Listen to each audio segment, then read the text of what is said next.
Good morning. It's Wednesday, April 14th, 11:01 a.m. This is the third segment of Senate Natural Resources and Energy Committee's meeting today. And our guest at the moment is Maura Collins from VHFA. We've talked with her off and on all session about weatherization and VHFA's role. There's been a lot of work going on with VHFA, EVT, and many other partners, all planning on how we will implement the weatherization work. And because it's an evolving program, I asked Ms. Collins to come back in and fill us in with what the current thinking is of VHFA in terms of implementation. And some of this was spurred on because of a conversation yesterday around how specifically or not we talked about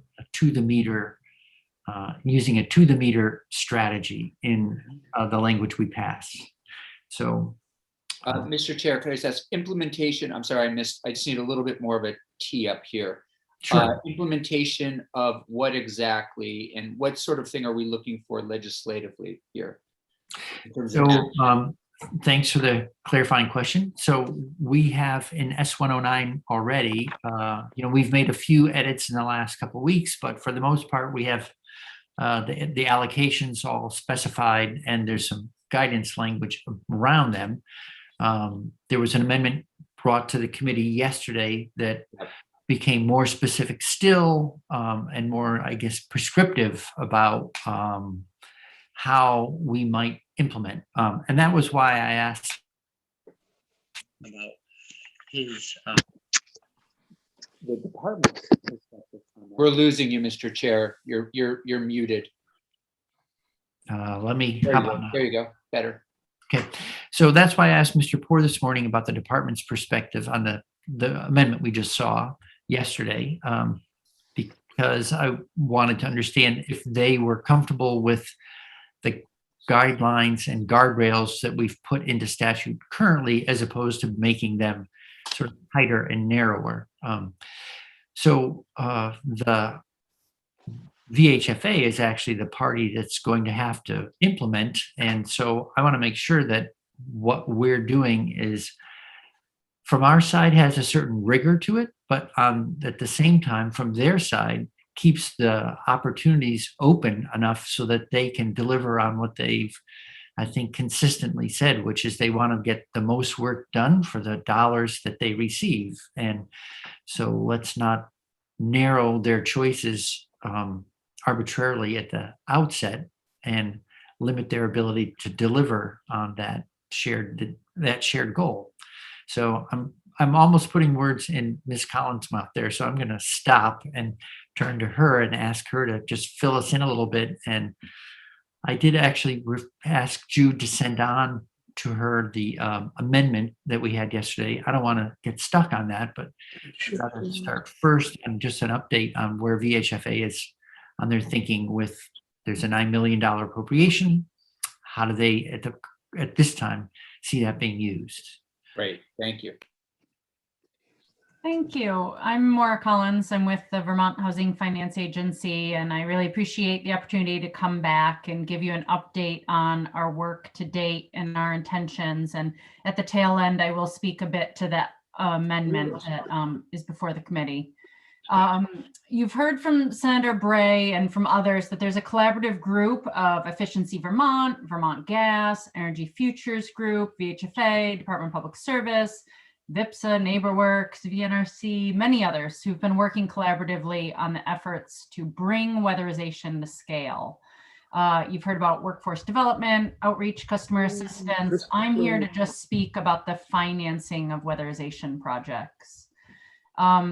It's widely known that the Weatherization Assistance Program does a great job at serving households up to 80% AMI. With free weatherization work, and that's thanks to the support of the legislature. I'm very happy that the governor proposed an increase in that budget, and that's still in, that increase is in S109, And I'm also happy to see that the governor's ARPA plans include another big infusion of funding for that WAP program for the lowest income Vermonters. That's the best choice for them because it's at no cost to the customer. Our focus and much of this weatherization at scale group's work has been to support the WAP program by advocating for increased funding, but then focus on building a workable solutions for those who don't qualify for that free services through WAP.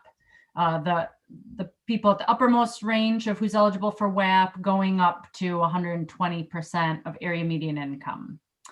And so that Efficiency Vermont, you've heard Rebecca Foster testify on their home energy loan program and the great success they've had with that. And S109 is going to provide the funding to continue that program for the next several years, while VHFA, in concert with Efficiency Vermont and the others I mentioned, are going to develop a program to provide a tariffed to-the-meter repayment program for weatherization. So you all have gotten into this a little bit. You've heard testimony from other jurisdictions outside Vermont about specific regional programs that offer similar tariff to the meter opportunities. And the beauty of them is that they get past many of the long-standing barriers to financing weatherization. You've taken testimony on this. I'm happy to run through some of those barriers, but I think, and I haven't spoken with Senator Perchlak, I think those overcoming those barriers are his goal in having an amendment that really supports a to-the-meter on-bill program. And the model's been discussed for many years. It's not new, but it is new to have such a wide-ranging group so committed to getting to yes and figuring out how to make this available statewide, which would be very novel and unique. And so there has been a subcommittee, a group that VHFA has been participating in that includes VIPSA, Efficiency Vermont, and many others. And they've dug into the details of the proprietarily owned PAYS model, a group called eTility that helps implement that. This group called ESI. I think you've had a lot of these people as witnesses throughout the session, the technical assistance provider, and now that subgroup has been doing what you all did a bit of, which is talk to existing programs across the country that have been successful in launching to-the-meter programs with some kind of on-bill repayment or tariffed program. I think you heard from Raleigh, North Carolina. So they're doing that with even more models and programs. Right now, we're trying to learn all that we can from others' successes, their mistakes, their lessons learned, so that we can build on that in what Vermont launches. So VHFA has been a participant in that group, but now that hopefully S109 and the money that goes with it and the legislative support is behind this, we're going to be taking on more of a leadership role in this group and moving from a research mode to really start developing a program. And but we need to start small. We have in S109 $9 million to develop, launch, and fund this program. And that 9 million is going to go to complete the research that's, I'm going to say, getting close to done. You know, at some point we're ready to almost move from research and data collection mode to start working on what would this look like in Vermont. So we'll finish up that research about what's been done elsewhere and we now will have a better idea of what's needed for a Vermont program to work. And now we need to design the complete program soup to nuts.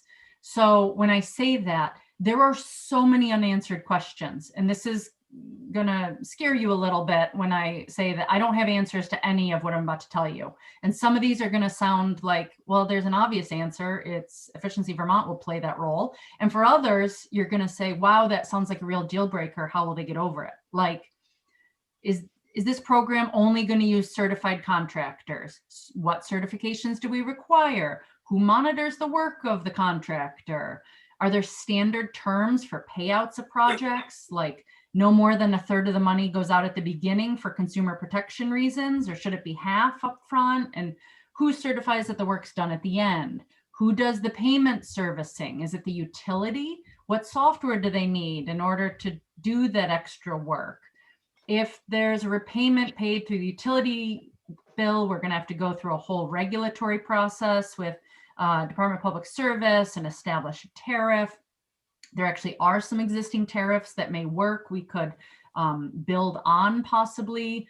What happens if a utility payment is only partially made? Who's in first position? Is it the utility provider or the weatherization loan? And then there's a huge question that I don't want to downplay, which is the question of disconnection. And does non-payment of the weatherization loan trigger disconnection? And I'm sure you want answers on all those. I want answers to all those and so much more. I can't tell you that today. That's why S109 calls this a pilot program and asks VHFA to go forth and start this work. We have started it a little bit, but we can't really get fully started until this passes and we have the funding to turn to the utilities and say to them, what would this look like if you knew that there was substantial public support behind this model to help you build it out? So I want to be very clear to everyone that it does not take $9 million to develop a program. The broad majority of this money is going to go to support the startup costs of the program that gets developed. And then it's, so some of those startup costs may be the costs of the investments the utilities would have to make upfront to their software to service the loans and do the reporting that the state will inevitably require about who's participating in this and what the demographics and the loan experiences are. But the broad majority of this funding is going to be the pool of money that we use to provide the money to the utilities so that they have what's needed to pay for the weatherization projects. So this 9 million is going to pay directly for the weatherization projects for the low and moderate income households across the state. It's going to go directly into the hands of contractors who do the scopes of work needed by the residents who have these inefficient homes. So our plan, VHFA's plan right now is spend all 9 million in support of an on-bill to the meter program. I saw Senator Perchlik's amendment from yesterday, and I don't know what his goals are with that because I haven't spoken with him, but I'm making a guess that he has a goal of wanting to see that there's a concerted effort in the development of a tariff to the meter program, which is exactly what we're doing. I'm hesitant to endorse the amendment without better understanding of what the goals would be for VHFA to support financing outside this model. That amendment calls for some minimum amounts of financing support for VHFA to provide to support a to the meter program, which I read between the lines to say, so there's an assumption that not all of the 9 million would go to that program, and that there's an assumption that VHFA would do something else in terms of financing support with some of the 9 million under that amendment. And I don't have any plans to do anything else except a tariff to the meter program. So that's why I'm hesitant about, I don't understand that piece of the amendment. The amendment speaks to, you know, there's $1 million to develop a program, but VHFA has to spend a minimum of 3.5 million on it. And so I just want to be clear that with the information we have today, our collaborative group and VHFA sees a future where all of the $9 million dedicated to VHFA is in support of this to the meter program I've just described. But we are learning more and more every day, and there's still a lot of questions to be answered, as I said. So we have a dedicated group that covers a lot of interests, and we're all eager to get to yes, but reality does sometimes rise up, and sometimes that reality rises up outside the legislative session. And so maybe we will, in program development, discover some deal breakers that doom even our best intentions of creating this program. So I really like the language in S109 that talks about VHFA providing financing support, because our intention is to do that through a tariff to the meter program, but it doesn't limit us to it if this collaborative group all agrees that there is a slightly modified version of what that financing support should look like. So finally, the last thing I want to say before I wrap up is that I know when people talk about VHFA, the minute our agency's name is raised, the conversation quickly turns to bonding, and for good reason. We've been bonding for 47 years to support affordable housing in our state. But I just want to clarify that we do not have plans to bond early on in this project. The benefits of bonding is that we can increase the funding available. So we could magnify the $9 million available into something much larger. But this is a pilot, and this is new, and this is untested in Vermont. So we don't yet need to double our money, and doing so too soon would be a risk to all of us. So while some of this 9 million is going to go to design and implementation, in the early days of the program, we'll be using the rest of the 9 million to directly pay for the weatherization projects without bonding. And we would turn to bonding once we saw that the consumer uptake and demand warranted that kind of money. So I don't want to start a program where we turn $9 million into $20 million, only to find out that this program only had a market of $8 or $9 million. And now we're sitting on extra money that we have to pay debt service to, and doesn't ever get loaned out or used for the purposes that we have. So by next year, when I'm here testifying to you all, it's very possible that we won't have bonded, but I do hope that we have a complete program design to show to you. I hope that we will be far enough along in the regulatory process to have this all be approved through the various bodies. I hope that we will have begun some form of pilot that we can start to see what our success is and report back to you on our progress with that, so that we can create a program that eventually can weatherize all 120,000 homes in Vermont that's affordable, efficient, and meaningful. And so having VHFA play this role is critical, because I am optimistic that this model will be successful, and that it will be important in the future that we have the ability to take any resources that come in to support this and use those to support a bond that would grow this pie into a far larger opportunity to hit more Vermonters. That's what I have, and I'm happy to answer questions. Thank you very much. Senator Campion. I guess this is a question for you, Mr. Chair. First of all, thanks, Ms. Collins. Mr. Chair, this is still all being done through the big bill, correct? We don't have a bill really. Just Right, to clarify. right. That's Okay, why, yep. Still 109 as it will be subsumed right into the budget.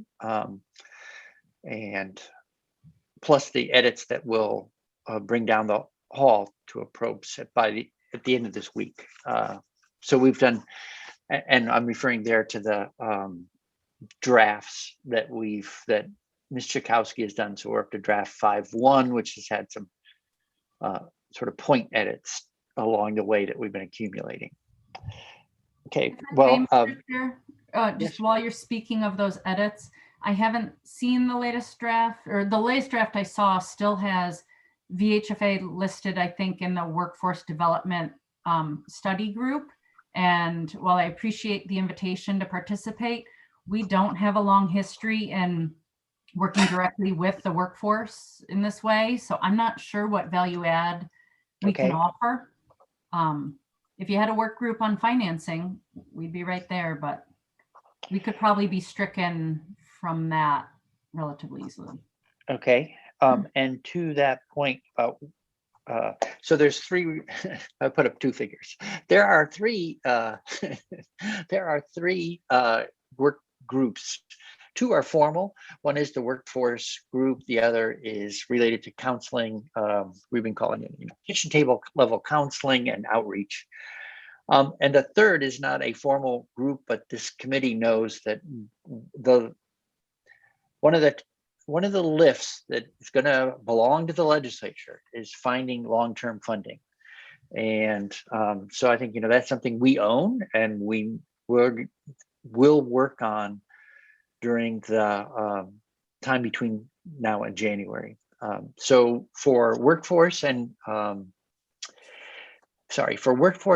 counseling, if we call it that, is the committee will meet with those work groups on sort of a kickoff of sorts in June. And then those groups are really pretty much freestanding and report back in October. On finance, I think we're going to have sort of a rolling discussion going through the off session to help us prepare. Because although one of the most promising things we've learned about this session has been the on-bill to-the-meter financing tool that may sort of break the logjam that's held everyone up for years. We're still interested in bonding. We're still interested in perhaps a CMS waiver that allows Medicaid dollars to flow through because of the health benefits of healthy homes. So there are still, and then there's people have talked about, well, let's look at our fuel tax again. That's the primary support for weatherization assistance project. So there are other the funding conversation's bigger than just the to the meter piece, and we need to be getting prepared for next session. At which point we'll be looking to put in place that long-term commitment. And what's made it a little more complicated, but all to the good, has been that meanwhile, ARPA money arrived on scene, and there is pending infrastructure investment dollars arriving on scene, and the return possibly of federal earmarks. So there are a lot of opportunities. We want to keep our eyes open and just make sure that we step up these programs and then ensure that there's sustainable long-term funding for them. No one's interested in a false start. And to that end, so I have a beginner question on how to-the-meter tariffs might work from your point of view as a financial institution or the conduit for bringing those monies. Those will be, to what degree are those funds that would flow through the program loans versus grants? Do you have a sense of the blend? Is it a blend? And can you say, and to the degree that some are loans, not grants, will this put you in the position of basically sort of building, however slowly or fast, sort of a revolving loan fund for follow-on years to the meter? To answer the latter question, yes, to the extent that these are loans, then that is a possibility. Right now, we're basing a lot of our understanding on what would be appealing to customers based on the home energy loan program that Efficiency Vermont has been running over the past several years. And their experience has shown that when they can hit a roughly 50-50 split of grant incentive dollars to then what gets financed, that was very appealing to customers, and there was higher uptake at that rate. They have had to fluctuate their incentives based on funding available. And as Rebecca Foster has testified, the future funding without this support that's going to go in the big bill through S109, that incentive money would really be called into question in the next couple of years because the sources are dropping off. So an on-bill or to the meter program doesn't have the same kind of track record. And so maybe uptake could be stronger because someone isn't applying for a direct loan to themselves and they aren't being underwritten with their credit history and income and the like. Instead, it is the home that is being underwritten. And so we can look to that program for information, but I also don't think it would be fair to say that we can expect the exact same results. But we are hoping that with the financing support that we can offer through this program, that Efficiency Vermont's incentive program will remain as or more robust through the public support of this committee and the legislature, through the money that you have set aside. That's why, you know, we've talked about 9 million for the financing support, but that 7 million for Efficiency Vermont's incentives is critical, as well as the 2 million for the workforce development. And so, because I think it would be unwise to think that financing alone is going to be successful based on what we've seen, based on the loan programs that have existed for the last 5 or 6 years. Right. Great. Senator Weissman, you have a question? Okay. And what would make, other than the take rate for, say, despite all the best work of every party, even without some sort of snafu, the take rate on to the meter turns out to be surprisingly low, which hasn't been the experience of the utilities that we've talked to so far. But if it were that, is that what would move you back to thinking more about traditional bonding? I mean, what's bonding as a tool for you as you see it compared to the meter? What's the attraction of one versus the other? They aren't mutually exclusive. We would and do plan on in the future, if this all goes successful, to bond so that we can support more resources going to the meter program. So it's not a divergent path where we either bond or we do to the meter. I think we do to the meter. And if the uptake is high enough that it warrants bonding, then we boost the money available through that mechanism. As for if the uptake on to the meter program were not high, I would want to take considerable time to understand what it is and what we can do differently. Is it the incentives? Is it the workforce constraints? Is it the customer assistance, kitchen table counseling you talked about? And come back with recommendations and maybe shift funding allocations as needed so that it's successful. When I say that we would like to remain open to other mechanisms other than to the meter, I'm talking about the kind of fundamental deal breakers, like we don't get regulatory approval to have a tariff on bill to repay these. That's a deal breaker. We can't offer to the meter if we don't have the authority to put a repayment stream on a bill. We may find a deal breaker with utilities in terms of a structural implementation piece that they have that I can't imagine right now, but I don't want to overly commit the utilities in our state, who I haven't talked to most of them. There may be things that are out there that may make this a deal breaker that we haven't discovered yet. I just want to make sure the legislature understands that that is still a possibility. This is very new. You all just proposed this a few months ago. So we've started the work, but we are far from being done with it. Right. Right. I figure we will have a much more mature picture of how all these things will work.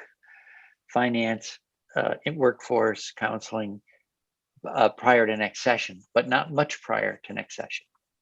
And that's true. And why it's important that the resources be dedicated now and that this doesn't become just a research exercise over the summer is because we've already found that so far there have been conversations with some utilities where they say, yeah, we know that's possible, but if there's no money behind it, we as a utility cannot provide that upfront capital to pay for the weatherization work. And that's where this has been hung up, or the cost of that capital is so high, this is no longer affordable. What you all have done so far to revolutionize this conversation through the governor putting it in the budget and then the legislative support is to put money behind this so that utilities really show up to the table to see that it would not be their money that Right. is being put out in these projects. It would be public resources in this way. And that upfront capital is what really changed the conversation this year compared to previous years, I believe, one of the components. One of the things you mentioned, which to me is really critical to the program, is that you use the term statewide. And I think that for me personally, I think it's a shared sentiment on the committee, but that from an equity point of view, we want all utilities, whether large or small, to be able to offer all Vermonters the same kind of opportunity and programming. And so I think, are you sensing, does VHFA feel as though you're going to have the capacity to be kind of a resource that is available to every utility? Is that the role you're planning on now, or that it might be sort of on a utility by utility basis that you would end up working out working relationships? I actually think that it would be much more appealing to utilities if they didn't have to create a program from scratch. There's a lot of evidence to show that they would really rather prefer to, for example, through the regulatory process, if there's, one type of tariff that utilities could then opt into and following the parameters of that tariff work within, then they don't have to go and try to get a separate one for themselves. And similarly, the program design and learning from the rollout of this program, they're going to want some standardization will be really helpful. VHFA is obviously a statewide entity, so our mission-driven interest is going to be to reach all of the state, as well as, we've talked about the difference between homeowners and renters, and that will be important to us, that we can reach both.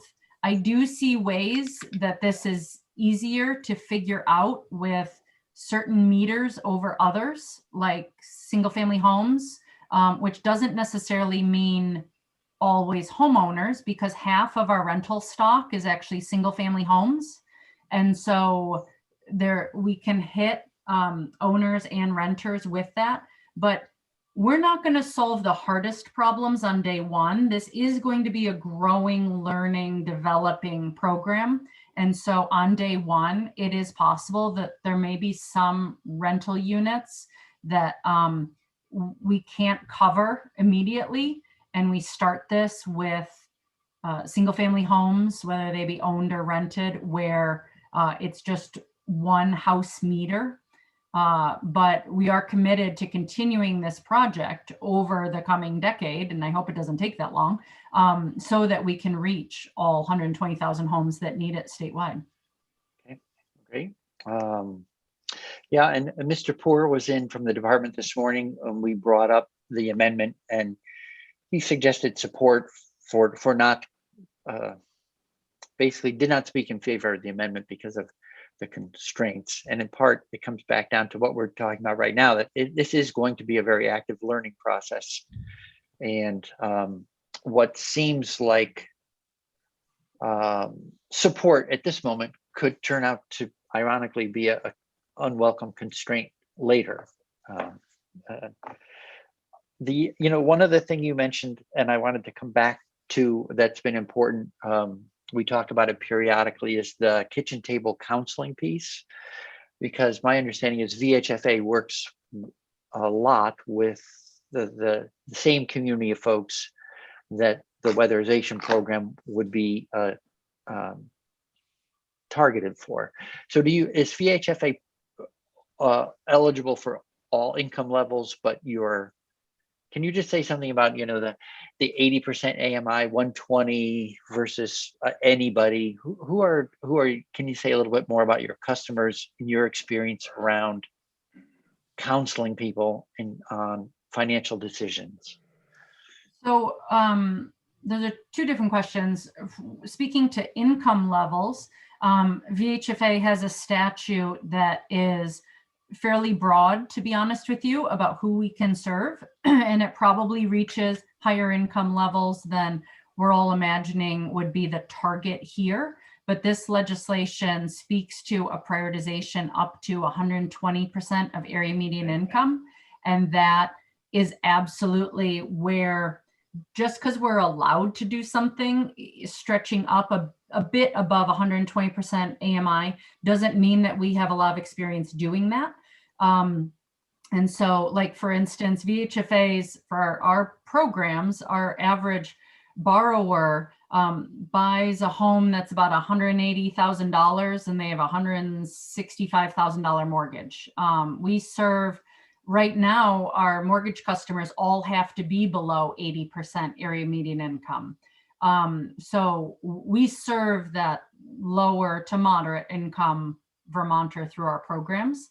But we do, and some of the statute language in the bill you're looking at does make sure that we would be able to serve customers broadly of this To the Meter program with a priority towards those under 120 AMI. Separate from statute, Yep. we have morals and accountability, and our board would make sure, our mission is specifically for low and moderate income Vermonters. So that's where our heart and passion and effort is going to be Yep. focused. As to the question of the kitchen table counseling and all that, VHFA is really a back office bank. We work with participating lenders. We work with homeownership centers. We sometimes have worked with community action agencies, but we rarely work directly with customers. We have some customer information about our mortgage programs because people go looking for what help we can provide, but we immediately turn people to their participating lender, their credit union or their bank or mortgage company to learn more about us. We don't have branches. We don't have offices. We're only 40 people. And so we would not see any direct role in providing that kind of counseling and support, but we are always supportive of local nonprofits that exist across the state, whether they be homeownership centers like NeighborWorks of Western Vermont, community action agencies, and others who have those existing relationships. And in this To the Meter example, I think we really should honor the relationships that utilities have with their customers and those ongoing relationships, and how powerful that will be in helping to really increase the confidence and uptake in a program like this. Great. Yeah, I think it's a good reminder to hear about the utilities. Also, fuel dealers that we've talked about them as a large contingent out there that may have, people seem to, well, both utilities and fuel dealers, sometimes people have multi-generational relationships with the same provider. So, well, great. I think I think one of the things we've talked about periodically is, although the bill is focused on weatherization first and foremost, where from a greenhouse gas emissions side of things, we know that there's a big conversation to have about transportation. And so if you're working with a family, we're interested in sort of a comprehensive conversation that says, let's look at your financial situation. It may relate to weatherization. It may relate to your heat source, it's going to a cold climate heat pump or not, or it may relate to the biggest savings and biggest greenhouse gas reductions could be by helping someone change their transportation. So we want to make sure that we don't put the blinders on so tightly that we counsel only on weatherization, and we want to keep the consumers' interests are number one, not the program's interest being number one. So, The only limitations that VHFA really provides is we only work in Vermont, and we really only work on residential efforts. And so what I'm talking about through VHFA would not be scalable to include commercial or industrial or other uses like that, municipal. But I think you have existing programs through the SEMP program, as well as maybe potential opportunities for other entities to step into this space once we prove it on the residential side. one last question on to the meter. So there's a back office component like handling billing and stuff like that. Are you, as part of your conversations, that seems like one of the things that will have to be sorted out. Is there a turnkey back office solution? Who brings that to the table? Who implements it? In any of those conversations, are you thinking that that might happen at VHFA, if only through contract? Part of a turnkey approach. Utilities come to you and you say, okay, so here's the money and here's the debt servicing services that go with it. Right now, that is not one of those deal breaker questions. That is something we could talk about. There seems to be an efficiency in my mind that if utility companies already have customer service and servicing departments to answer questions from customers about their bills, as well as do the collections and all that would all make sense for the customer, who again has a trusted relationship with that utility, for that to be the utility's responsibility. I think it could be very confusing for a customer to have to call VHFA when they don't have a VHFA loan and they don't even know what the initials VHFA stand for. But to the extent that that may be a deal breaker for a utility for some reason I'm not thinking about, then some kind of really back office, sort of invisible to the customer service is something that we could look at. As well as I know that there are software programs that are available that, can seamlessly feed in to help with some of this. This is the lot of work that we have this summer to dig into. Well, I'm in danger right now of outdriving my headlights on this one, so I'm going to stop driving or slow down.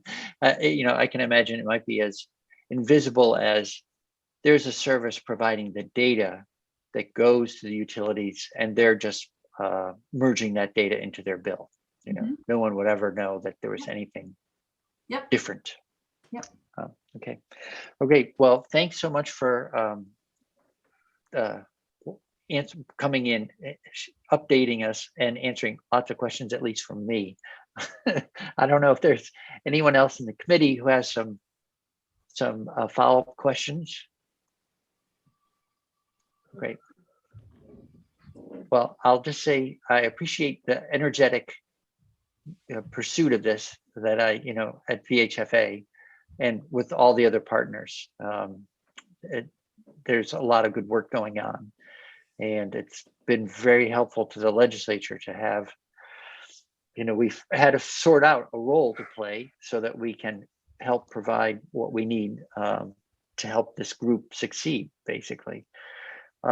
One last note of encouragement. So when Mr. Poor was in this morning, he was talking about developing just such a generic on the meter tariff that then could be tweaked per utility, but no one would have to start from scratch, would be the point, that kind of thing. Yeah, we're in regular contact with the department. That's very important to us that we not get too far ahead of ourselves in thinking about a program that wouldn't work for the department. But yeah, that they've been a great partner to work with throughout all this, with wonderful ideas and a lot of experience in this way. So we're trying to learn from them. Okay, great. All right, so I don't see any other committee questions. Let me just slow down and take a look. Anyone? Okay. So thanks, Ms. Collins, for coming back in. Good to see you. Thanks for your work on this. And that